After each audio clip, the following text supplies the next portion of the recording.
Sahabat rumah terakhir. Untuk hidup ini janganlah kita terlalu mengejar duniawi. Tetapi juga jangan terlalu memikirkan akhirat. Ingat, kejarlah duniamu seakan-akan kau akan hidup selamanya. Dan kejarlah akhiratmu seakan-akan kau akan mati besok. Rumah terakhir kembali lagi untuk Anda.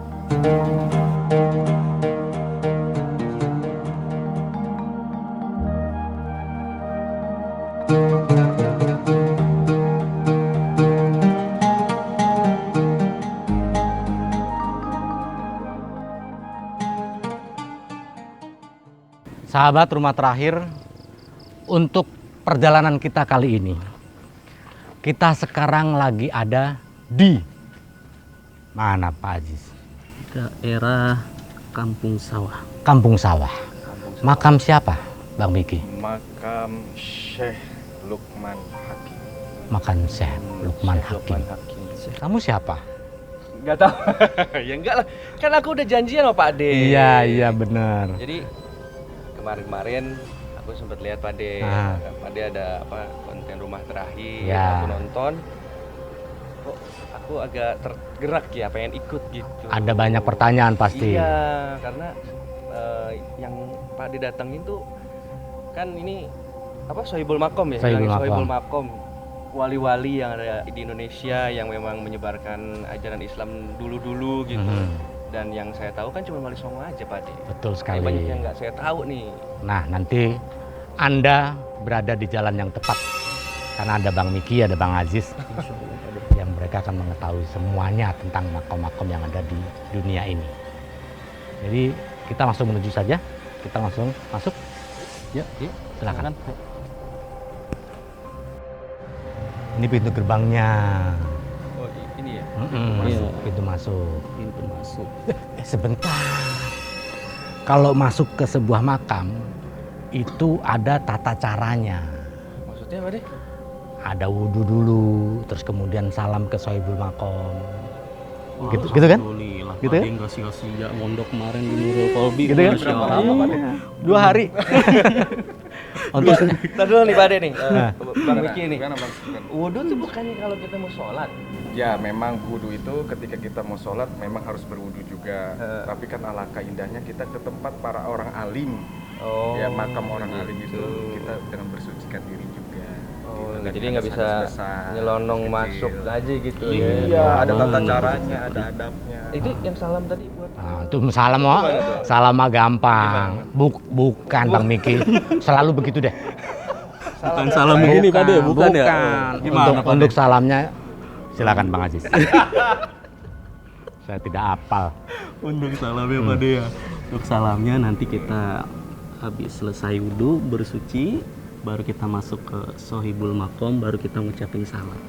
Assalamualaikum ya Rasulullah. Assalamualaikum ya Nabi Allah. Assalamualaikum ya Aulia Allah. Assalamualaikum ya Sohibul Makom.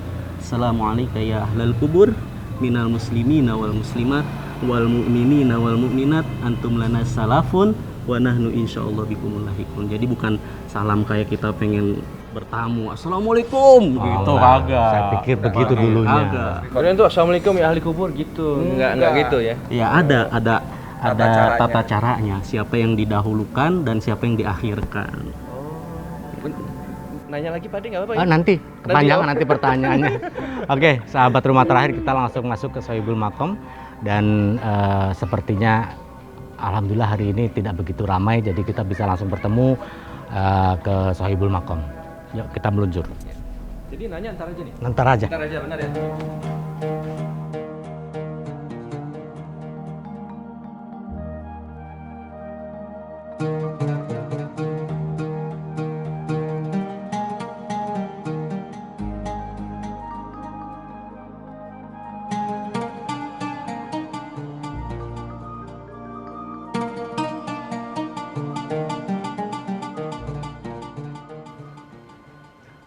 Langsung ya. Aduh, mau kemana? Itu langsung Buru-buru banget, lupa ya tata caranya masuk ke makom. Kan ada kuncinya. Oh, Oh ya digembok. Kita laporan dulu sama yang punya kunci. Iya ya. Iya, yuk. Sahabat rumah terakhir, kita mau ke Sohibul Wilayah dulu untuk sedikit izin, permisi ke Sohibul Wilayah.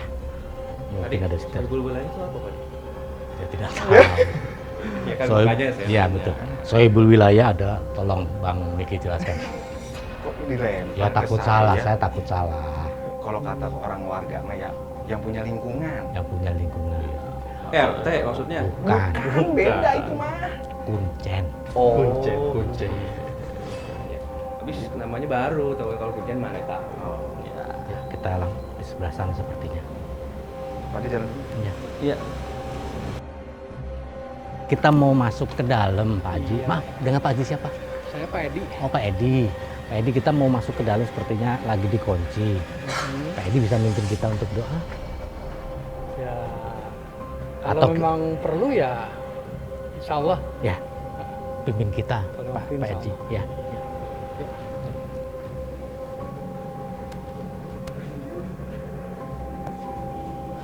Bismillahirrahmanirrahim. Subhanallah walhamdulillah wa la ilaha illallah wallahu akbar.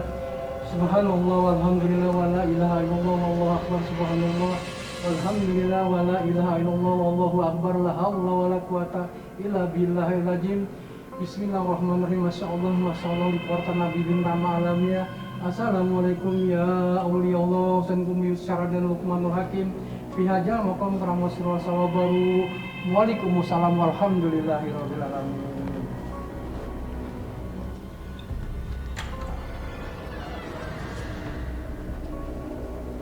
Allah. Pak, niatnya mau jarok. Iya. Iya Pak Haji. Iya. Mari kita mohon kepada Allah, mudah-mudahan semua maksud dan tujuan kita tercapai dengan lancar dan baik. Amin. Maka teman-teman bersama-sama kita beristighfar kepada Allah, mudah-mudahan Allah memudahkan semua kesulitan bisa kita. Bismillahirrahmanirrahim. Astagfirullahaladzim. Astagfirullahaladzim. Astagfirullahaladzim. La ilaha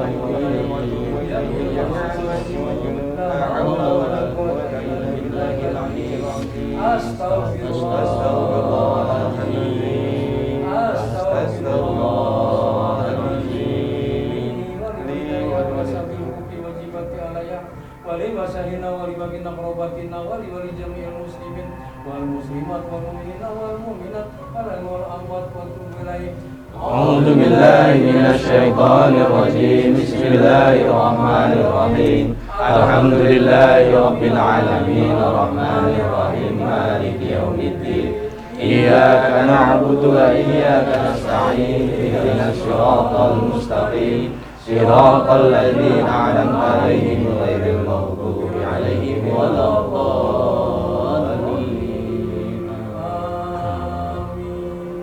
Amin amin ya Allah ya Rabbal alamin ya Allah. Yang pertama-tama kami mohon doamu ya Allah atas wasilahnya dan rahmatmu di besar dan lukman lakin ya Allah. Bimbinglah kami ya Allah ke jalan yang koridor ya Allah agar kami selalu kau beri keselamatan serta keberkahan ya Allah. Dalam acara ini ya Allah mudahkan semua urusan ya Allah. Amin. Dan para kami semua artinya diberi keselamatan keberkahan tidak kekurangan suatu apapun ya Allah. Kabulkan hajat kami ya Allah, kabulkan doa kami ya Allah, kabulkanlah permohonan kami ya Allah. La haula wala quwata illa billahil walhamdulillahirabbil alamin. Kita sekalian mau tanya-tanya Pak Haji tentang sejarah di sini. Kita mungkin bisa duduk di sini Pak Haji. Di sini saja. Iya, nggak apa-apa kan? Di sana kayaknya enak Di sana? Di sana Pak De. Oh ya sudah, kita ke sana. Ada bangkunya ya. Oh ya. Ini tadi usah siapin di sini loh. Ntar kita pindah ke sana. Iya. Ke sana kayaknya. Iya, oke. Iya. Sahabat rumah terakhir, sekarang kita bersama dengan Pak Haji Edi, Sohibul Wilayah atau Kuncen ya Pak Edi ya.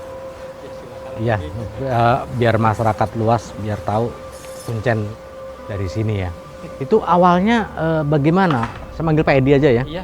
Awalnya bagaimana kok bisa Pak Edi yang menjadi Sohibul Wilayah atau Kuncen di sini?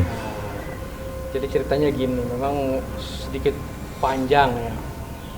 Jadi kakek saya, waktu itu kakek saya sampai tahun 1984. Nah, jadi juru kunci di sini. Tapi dia menjelang 4 tahun berikut karena memang usia mereka udah menjelang tua, sering sakit-sakitan. Saya sering membantu awalnya. Dulu kan ini belum begini tempatnya, masih pakai cangkul, bersihin rumput apa sebagainya gitu. Bala ya. Bala istilahnya gitu. Jadi dari tahun 80 karena kakek saya udah menjelang usia tua, udah banyak sakit-sakitan, akhirnya saya yang sering bantu. Tapi kadang-kadang kalau ada orang jarang-jarang saya masih tetap kakek saya gitu. Sampai selanjutnya kakek saya itu 84 meninggal. 1984 meninggal. Nah, walaupun waktu itu juga udah tamu saya ada yang pernah bertanya, kakek kalau kakek nanti pendek umur siapa nih yang bakalan nanti melanjutkan ini tempat gitu. Karena kakek saya kalau menurut keterangan Gubernur Syekh Lukmanul Hakim katanya ini cucu saya si Edi nih gitu. Itu sejarahnya gitu. Kan saya juga mikir kok saya pikiran saya gitu. Padahal masih ada uak waktu itu ya. Nah, setelah tahun 1984 meninggal, ya udah saya tunjuk terus. Dari tahun langsung. 84 sampai sekarang. Nah, tapi tahun 80 sudah bantu gitu. Karena kakek saya meninggal terus. Jadi dalam kebingungan saya ini, kenapa saya kan bodoh dari segala galanya tentang agama istilahnya gitu. Waktu itu. Yang kasarnya baca Fatihah aja gak bisa gitu. Nah, disitulah saya awal ketemu Gubernur Syekh Lukmanul Hakim. Orangnya Si mimpi itu ya, Pak. serban biru ya kayak saya pas ngeliat tak tidur gitu kayak pulsa belum supaya bagaimana sih gitu ya. Nah, dia cuman berpesan 3 patah dia bilang. Saya itu bukan nyari orang pinter dia bilang. Adapun saya mencari orang benar. Adapun itu kamu bisa belajar. Kalimatnya itu. Jadi saya pikirin adapun itu kamu bisa belajar. Oh mungkin saya suruh belajar tentang hadorowan apa sebagainya begitu ya. Oke, jadi Pak Edi ini langsung ditemuin oleh Syekh Lukman Hakim. Nah, sekarang pertanyaan kita berikutnya, siapakah Syekh Lukman Hakim ini, Pak Edi? Jadi kalau kembali ke Syekh Lukmanul Hakim itu, ya karena saya juga ini memang udah turunan kelima, ya. Jadi Syekh Lukmanul Hakim ini sebenarnya dia waktu itu pembantu daripada kerajaan Islam pertama di Demak, yang bernama itu Raja Raden Patah. Setelah kerajaan Majapahit lengser, timbullah kerajaan Islam pertama. Di Demak itu yang namanya Raden Patah gitu. Oh gitu. Jadi Karena memang Raden Patah ini mendirikan kerajaan Islam di Demak, artinya jadi mungkin karena kurang guru-guru agama gitu. Karena kan sekarang namanya kerajaan Islam kan bagaimanapun juga kan mesti banyak guru-guru agama tentang Islam. Jadi beliau ini ada keturunan pembantunya dari Raden Patah ya. Dari enggak pembantu juga maksudnya dia. Membantu Raden Patah di Demak. Karena Raden Patah ini kan raja Islam pertama di tanah Jawa ini, yang berdiri itu di Demak. Jadi karena waktu itu karena mereka ini agama kerajaan Islam, kan perlu guru Islam lah, ngaji gitu. Nah, makanya akhirnya Raden Patah kirim surat ke Demak, ke Arab. Raden Patah kirim ke Arab, langsung dari Arab jadi Syekh Lukmanul Hakim ini orang Arab untuk membantu menyebarkan agama Islam di wilayah Demak dan sekitarnya waktu itu ya. Betul. Terus kan tadi Pak Edi sebut ini adalah keturunan yang kelima. Berarti kakek-kakeknya itu siapa? Ceritanya gini. Jadi waktu itu juga rupanya karena memang tentara kerajaan Islam Demak itu belum banyak gitu, mungkin bingung yang bakal siapa yang mau dikirim ke Jakarta nih Batavia ini. Nah, akhirnya pilih Syekh Lukmanul Hakim. Syekh Lukmanul Hakim ini berangkat ke Batavia ini, Jakarta nggak banyak pasukannya. Jadi setiap daerah tuh ngambil orang, anak-anak muda. Jadi kalau saya ini kan sejarahnya buyut saya itu orang Kuningan, Cirebon. Dan itu diambil oleh Syekh yang diajak, ayo untuk perang gitu. sama Syekh Lukman. gitu. Jadi bukan dia aja banyak, seperti dari mana pokoknya selebar ini pelosok lah.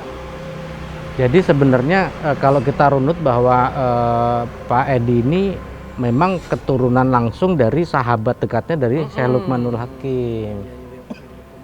Pembantunya betul. Nah jadi ceritanya sampailah transit di sini, memang ini tepatnya di sini. Karena latihan perang itu di Bulakura tuh ada di ini. Kita pernah ngelatih pasukan perangnya itu yang baru-baru ini kan perlu dilatih lagi. Seperti kakek saya waktu itu buyut saya itu kan masih orang baru. Jadi kan diajarin perang tentang apa gitu. Oh begitu. Bulakura itu adanya di Bulak Buni tuh di Alpita tuh di atas itu katanya sejarahnya gitu. Sejarahnya seperti itu. Nah sekarang kalau ini tuh kalau alam masih ada yang ketemu keris, tombak. Oh masih ada. Masih suka dapat orang ada di situ. Oh berarti Jalan itu. berarti kalau dari urutan sejarah itu benar ya karena masih ada peninggalan. Buktinya gitu. Iya karena saya sebagai arkeolog kita akan percaya itu kalau ada buktinya. Iya betul. Ada pertanyaan? Nah terus ya kalau berikutnya artinya setelah selesai perang mengusir Portugis ini, karena itu mengusir Portugis nih. Setelah Portugis itu kembali ke Malaka, nah akhirnya selesai perang, Kumpi Lukman Hakim ini dalam sejarah dongeng atau dipanggil lagi ke Demak, suruh pulang. Udah kalau menurut sejarahnya itu dia mau dikawin dengan anak Raden Patang, Adanya Raden Patang. Menurut sejarahnya tapi nggak mau. Wah kalau saya balik ke Demak saya suruh ntar belum perang lagi. Akhirnya salah satu juga kebenarannya bahwa Kumpi Lukmanul ini saya ngomong sekarang nih ya, bukan bohong, bisa mungkin nanti orang akan ribuan yang denger omongan saya. Yeah. Bahkan sampai dibenarkan oleh Jenderal Yasin dari Menteng datang dan sering kemari jarah. Kumpi Lukmanul Hakim emang panglima perang. Kalau saya kan sekitar baru bocah kemarin saya betul. Pak Jenderal Yasin, Jenderal Polisi. Makanya kalau sekarang nih banyak polisi jarah, ABRI jarah gara-gara Pak Jenderal itu. Oh, karena beliau bercerita ya bahwa ini benar ya. Benar, kebenarnya itu. Makanya kampung ini aman gitu. Ya, ceritanya. Nah, akhirnya dalam cerita singkatnya kakek saya ini, buyut saya ini kawin dengan orang Cibentang, Parung itu. Parung saya ngesana tuh. Cibentang, lah ini akhirnya turunannya saya kemari. Nah, akhirnya disuruh menetap di tempat. Dari bapak buyut saya, kakek saya, ya bapak saya cucu sekarang jatuhnya udah 5 turunan gitu. Jadi saya juga bukannya keluarga Kumpi Lukman, cuma pengikutnya dulu. Ya dekat lah ya kalau dekat. gitu. Makanya dipercayakan, sejarahnya gitu sebenarnya. Tapi ada makam-makam dari sahabat-sahabatnya Syekh Lukmanul Hakim di dekat-dekat sini. Kalau sini nggak ada, tapi di sekitar tuh banyak tuh, Budo Prawiro di antara itu, yang perang-perang zaman itu. Ya, mungkin banyak sih ini jadi keramat tuh. Di sini juga kan ada yang namanya mungkin walau alam mungkin yang namanya Kumpi Belut, Kumpi Betok itu mungkin dulu teman-temannya ya namanya gimana? Sahabat, Orang dulu namanya mungkin. Iya, panggilan nama panggilan. Jadi kalau Kumpi Lukman Hakim di sini cuma satu. Ada nggak ulama-ulama yang kesini yang Pak Edi ingat Pak? Oh, kalau yang setelah saya tahu sih itu diantaranya dari Lenggong Ulama itu Pak Kiai Mutar. Itu dari tahun 60 gitu, Kiai Mutar. Terus Kiai Owi ini dari Jasina gitu. Ini Kiai ini. Terus sekarang Kiai Misbah itu dari Bitung, Bitung Tangerang. Kalau peziarah paling jauh itu dari mana Pak Edi? Sekarang ini kalau jarak paling jauh tuh dari Madiun. Oh Madiun. Madiun, Ponorogo. Madiun tuh daerah Geneng ya. Saya udah main daerah sana. Geneng. Oh. Akhirnya dari para peziarah tuh jadi seperti saudara ya Pak Edi ya. Ya, karena dia udah tahunan. Ya mungkin kerasan lah dengan dia kenal Kumpi Lukman di sini. Mungkin agak kerasan lah gitu dia. Makanya jadi saudara sama saya. Kalau kadang-kadang ya kemarin belum lama tuh dia ngawin anak saya diundang. Paling saya keluar gitu paling. Itu juga nggak bisa lama-lama saya. Paling 3 hari udah buru-buru pulang. Benar. Ini pertanyaan agak aneh nih. Apakah di saat mungkin malam kan Pak Edi dari sekitar sini ya? Apakah Syekh Lukmanul Hakim pernah menampakkan diri di sekitar sini gitu? Mungkin tidak dengan penglihatan, tapi mungkin dengan rasa Pak Edi bahwa beliau hadir di sini gitu. Ya, memang kalau penampakan itu saya juga nggak begitu paham kalau penampakan di luar gitu. Tapi kalau ketemu saya tuh udah hampir beberapa kali. Oh, ditemuin Pak Edinya ya. Pertama tadi kan saya kebingungan, kok saya disuruh sini gitu. Dalam kebingungan saya karena kebodohan saya itu kan pertama. Nah, akhirnya pertemu kedua tuh saya waktu mau renovasi ini tempat. Ini dari kayu semua gitu ceritanya. Dari kayu semua ini ceritanya. Terus saya mau renovasi, dia bingung dari mana dananya gitu pikiran saya. Kan waktu itu saya belum berpikir ini. Nah akhirnya itulah kebingungan saya itu sekian bulan tuh jawabannya kata mereka bisa ngomong. Kamu tuh nggak usah bingung, dia bilang kalau mau ngerenov di tempat. Cucu saya kan banyak di mana-mana. Kamu musyawarah. Saya bilang cucunya yang mana? Saya bilang kan ya orang yang jarah itu. Karena mulai kayak ente tadinya udah jadi cucunya. Itu berarti pembangunan makam ini swadaya masyarakat ya. Jadi 70% ini memang dari orang jarah. Di sekitar bantaran anak-anak ini. Dari mana ini makanya? Iya, saya juga berpikir begitu. Ini dari mana susah segede ini? Emang dulunya modelnya apa Pak Edi? Dari masyarakat kayu, pendopo jadi ini ruang keramat. Nah ini juga dulu tapi mau sholat tapi masih tiang kayu gitu. Tempat buat nginep juga, ya buat sholat juga. Gitu. Kayak sekarang juga kalau orang nginep di sana tidurnya. Iya, lebih nyaman. Kalau tamu nginep nggak pulang kan terpaksa di sana. Karena saya gelarin di sini kayak karpet nih. Di belakang sana lagi tuh kadang-kadang kan ada orang kosong lagi lagi rame gitu. Oh jadi seperti itu Pak Edi. Mungkin Steven ada yang mau ditanyakan? Agak keras suaranya. Agak keras. Iya. Iya nih, mohon maaf Pak Adi, Ayo, Pak Edi ya, Pak Edi aja. ya. Kalau saya kan orang awam taunya tuh hanya Wali Songo gitu, tapi kalau dengar sejarahnya dari Pak Edi nih tadi ya gitu, berarti kan Syekh Lukman almarhum ini juga punya peranan besar nih buat apa namanya dakwah dan juga kemerdekaan, mungkin juga termasuk karena tadi Panglima Perang kan. Betul. Tapi kenapa nggak terkenal seperti Wali Songo? Gitu? Sejarah itu Ya, bagaimana? memang saya juga kurang tahu jelas gitu. Kurang tahu jelas gitu. Kenapa nggak seperti kayak Wali Songo gitu. Karena kan kalau Wali Songo itu kan kesimpulannya karena mereka ini raja, kebanyakan raja-raja.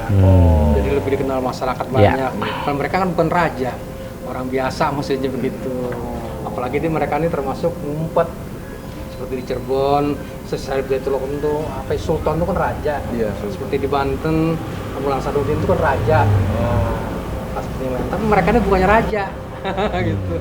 Dia mah kayak istilahnya kayak manusia gitu biasa lah. Iya, gitu. cuman Walaupun mereka tuh anak raja itu sebenarnya. Cuman Jadi beliau gelarnya ini beliau ini mendapatkan karomah gitu ya. Gitu. Tapi silsilah dari bapaknya itu ada keturunan dari siapa? Ya itu keturunan itu Panjang Pak Edi nggak hafal.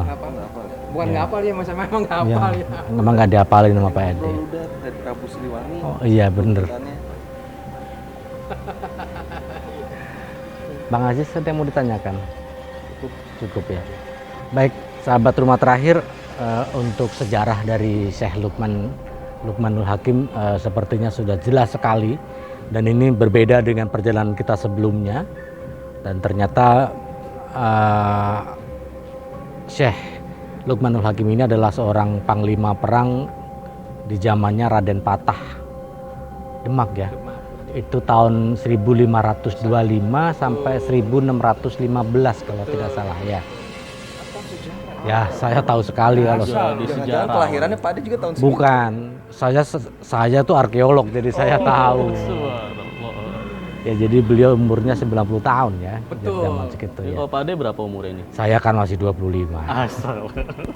Baik, sahabat rumah terakhir, kita sepertinya mau pamitan Pak Edi. Terima kasih, kita menambah ilmu, kita menambah wawasan lagi tentang wali-wali Allah yang ada di Indonesia ini. Mudah-mudahan kunjungan kita ada hikmahnya, ada balasannya buat kita semua. Amin. Amin. Baik, kita pamit yuk. Ya. Pak Edi kita pamit ya. Terima kasih banyak Pak Edi. Amin. Terima kasih banyak.